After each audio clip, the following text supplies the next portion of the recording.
braised black lentils. That's right, I've gotten so many requests for this. In fact, it's a little suspicious. Why am I getting so many requests for lentils? Is there something going on with the lentils I don't know about?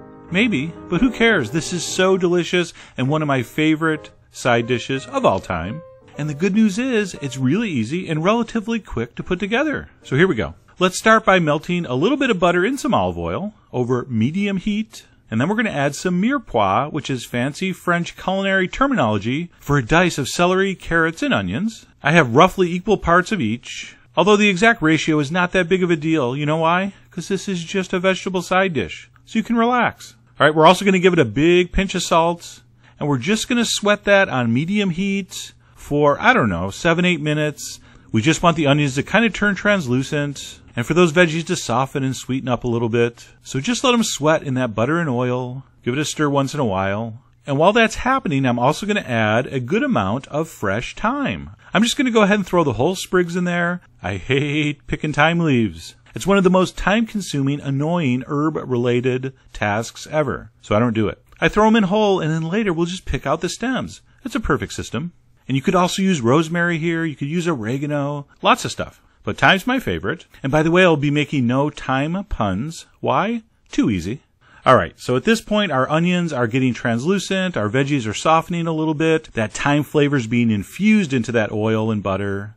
And we are almost ready for the lentils. So we're going to turn the heat down to low. I'm going to give it a nice big shot of freshly ground black pepper. And then we're going to measure out a cup of black lentils. Check it out. They're so pretty. And if you think they look good now, wait till you see when they hit that oil and butter, they turn jet black, they get shiny, and they look like beluga caviar, which is one of the nicknames for black lentils, beluga lentils, which is one of the problems with this dish.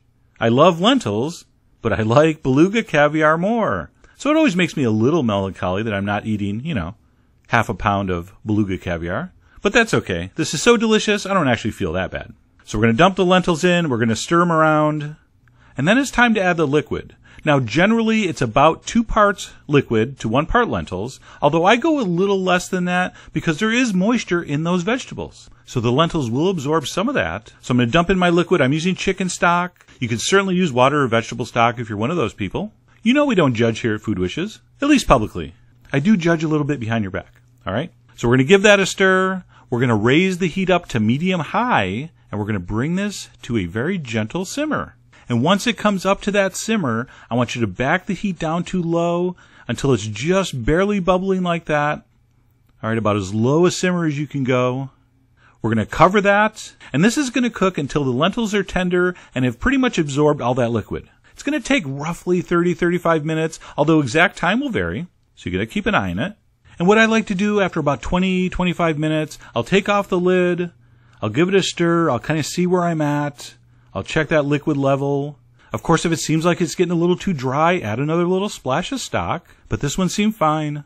If I see all those thyme leaves have fallen off the stems, I'll pick those out. And you're probably wondering, why didn't you just use your freakishly small wooden spoon? Isn't it obvious? I wanted to burn my fingertips. Duh. So I'm going to pull those out. You may want to give it a little nibble to see where you're at. Mine weren't quite tender yet. So I'm going to put the lid back on, give it another 5 or 10 minutes. And like so many things we cook, when it's tender, you're done. And don't be scared if you see a little bit of wetness at the bottom of the pan. That will continue to be absorbed into the lentils even after you turn off the heat. Now, some people like to continue cooking this until it's much softer. I don't really enjoy it as much as this style where the lentils pretty much remain whole. But as you know, you are the boss of your legumes. But for me, this was perfect. I'm going to stop right there. We're going to turn off the heat, and we're going to do the final last couple steps. The first of which is introducing some acidity. I'm going to use some champagne vinegar. You could use lemon juice. You could use other vinegars. Sherry vinegar is very nice in this. That really brightens the flavor up. I think it's a very important addition. I'm also going to add some freshly chopped parsley. So we cooked in some thyme flavor, but I do want a little bit of fresh green herb at the end, and I really love Italian parsley. So I'm going to stir that in. And of course, you have to taste this for salt and pepper. All right, we put some in earlier, but it's probably going to need some salt. Did I add a little cayenne to mine? I'm not saying. And that's it. Look at that. Soft, tender, satisfying, yet each lentil is still pretty much whole. So it looks really nice. It tastes really nice. And like I said earlier, one of my favorite side dishes of all time. Braised black lentils. Let me take one more bite here. So good. And like I said earlier, I had a suspiciously large number of requests for this. So I'm going to need to investigate that. But in the meantime, I really hope you give this a try. So delicious, so easy, and you can never have enough awesome side dish recipes. As always, enjoy.